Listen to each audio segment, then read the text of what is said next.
Stephen A. Smith, born on October 14, 1967, in the Bronx, New York, is a prominent American sports television personality, radio host, journalist, and actor. He is best known for his dynamic presence on ESPN's First Take and his outspoken commentary across various sports platforms. Raised in the Hollis neighborhood of Queens, Smith is the youngest of 6 children. His parents hailed from St. Thomas in the U.S. Virgin Islands. After graduating from Thomas Edison High School in 1986, he briefly attended the Fashion Institute of Technology before earning a basketball scholarship to Winston-Salem State University, a historically black university in North Carolina. Smith has expressed interest in political discourage, stating in 2024 that he would consider a presidential run in 2028 if he had a legitimate chance of winning. However, he later clarified that while he is open to the idea, he currently prefers to remain a pundit rather than a politician. For a more in-depth look at Stephen A.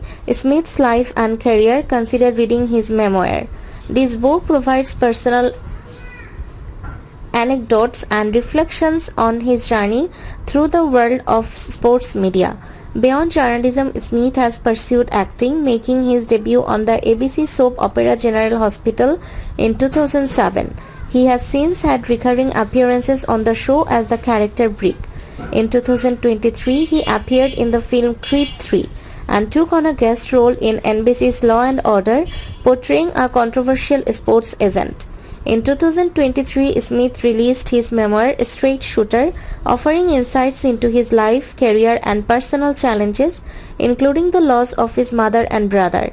In 2019, Smith signed a new contract with ESPN worth approximately $60 million over 5 years. In 2019, Smith became a UFC commentator as ESPN became the UFC's television broadcaster. In 2020, Smith served as a commentator for the after-party coverage of the 92nd Academy Awards on ABC. On November 7, 2024, following the 2024 United States presidential election, Smith stated he would consider running in 2028 if he had a reasonable chance of victory. In February 2025, he stated on his podcast, The Stephen A. Smith Show, that he would entertain the idea of launching a presidential campaign. His comments came after he was included in a Democratic primary nationwide poll where he received 2% of the vote. In May 2025, President Donald Trump entertained the idea of Smith running in the next election. In 2025, Smith signed a new contract with ESPN worth over $100 million over 5 years.